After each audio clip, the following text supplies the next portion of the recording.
నమస్తే, నేను చక్కెర్ల ఝాన్సీ. చంద్రగ్రహణం, గర్భిణీలు గ్రహణం రాత్రి తప్పక చేయాల్సిన పని ఇదే. 2026 మార్చి 3వ తేదీన సంపూర్ణ చంద్రగ్రహణం ఏర్పడనుండటంతో దేశవ్యాప్తంగా దీనిపై చర్చ మొదలైంది.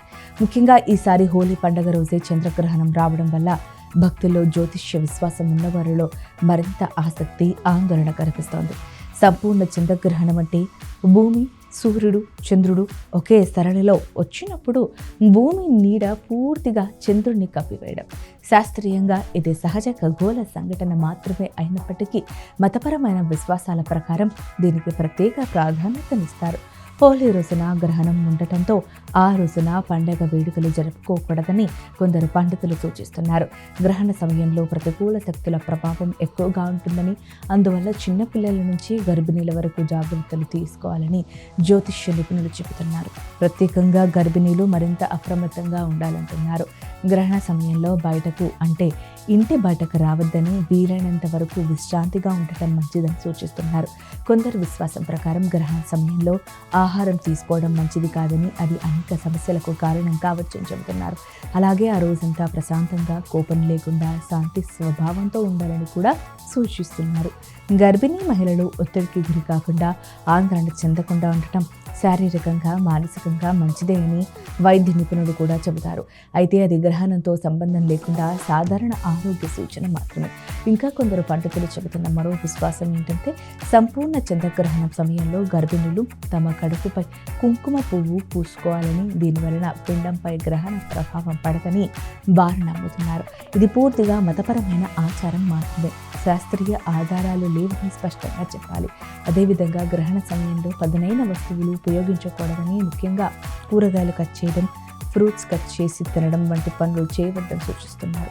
బయట నిలబడి గ్రహణాన్ని చూడకూడదని కూడా కొందరు చెప్తున్నారు. ఇవన్నీ సాంప్రదాయ విశ్వాసాల పరంగా చెప్పబడిన విషయాలు మాత్రమే. మరికొందరు గ్రహణ సమయంలో మంత్ర జపం చేయడం శ్రేయస్కరమని సూచిస్తున్నారు. ఓం నమః శివాయ లేదా గాయత్రి మంత్రం జపిస్తూ ప్రశాంతంగా ఉండాలని అంటారు. దీనివల్ల ప్రతికూల శక్తులు దూరం అవుతాయని వారి నమ్మకం. భక్తి భావంతో ప్రార్థనలు చేయడం మనసుకు ప్రశాంతతనిస్తోంది. అయితే ఇది ఆధ్యాత్మిక అనుభూతి మాత్రమే, వైద్యపరమైన లేదా శాస్త్రీయపరమైన నిర్ధారణ కాదు. గర్భిణీలు ఆరోగ్యపరంగా పాటించాల్సిన ముఖ్య సూచనలు మాత్రం వైద్యుల సూచనలు. సమయానికి ఆహారం తీసుకోవడం, తగినంత నీరు త్రాగడం, విశ్రాంతి తీసుకోవడం, వైద్యుల సూచనలు పాటించడం చాలా అవసరం. హోలీ పండుగ రోజున గ్రహణం ఉండటంతో పండుగ జరుపుకోకూడదని కొందరు పండితులు చెబుతున్నా ఇది వ్యక్తిగత విశ్వాసానికి సంబంధించిన విషయం.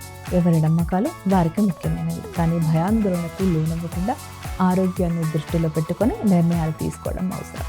చంద్రగ్రహణం ఒక సహజ ఖగోళ సంఘటన మాత్రమే అని ఖగోళ శాస్త్రవేత్తలు చెబుతున్నారు.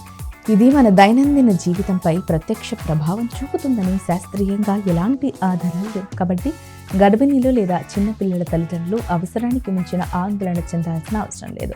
విశ్వాసం ఉంటే ఆచారాలు పాటించవచ్చు, కానీ ఆరోగ్యానికి హాని కలిగే విధంగా ఆహారం మానేయడం, మందులు వదిలేయడం వంటి నిర్ణయాలు మాత్రం అస్సలు తీసుకోకూడదు అని ఒక సందేశాన్ని అయితే ఇస్తున్నారు. వైద్యుల సూచనలు అత్యంత ముఖ్యమైనవి. మత విశ్వాసాలు ఒకవైపు ఉంటే శాస్త్రీయ అవగాహన మరోవైపు ఉండాలి.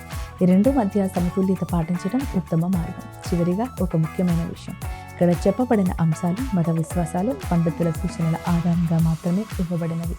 వీటికి శాస్త్రీయ ఆధారాలు లేవు. వ్యక్తిగతంగా ఎవరు ఎలా ఆచరించాలనుకుంటున్నారో వారి నిర్ణయం. ఆరోగ్యానికి సంబంధించిన విషయంలో తప్పనిసరిగా నిపుణుల సలహా తీసుకోవాలి. భయపడకుండా అవగాహనతో జాగ్రత్తగా వ్యవహరించడం మంచిది. చంద్రగ్రహణం ఒక సహజ ప్రకృతి ప్రక్రియ మాత్రమే అని గుర్తుంచుకోవాలి. మరి మీరు ఏమనుకుంటున్నారో కామెంట్ సెక్షన్లో మాకు తెలియజేయండి. మరి మీకు అవగాహన కల్పించడం కోసం మాత్రమే చేస్తున్నాము. ఏదైనా సరే క్షుణ్ణంగా తెలుసుకోండి. ఈ వీడియో కనుక నచ్చినట్లయితే లైక్ చేయండి, షేర్ చేయండి, సబ్స్క్రైబ్ చేసుకోండి. మరిన్ని వీడియోల కోసం మా ఛానల్ని ఫాలో అవ్వండి.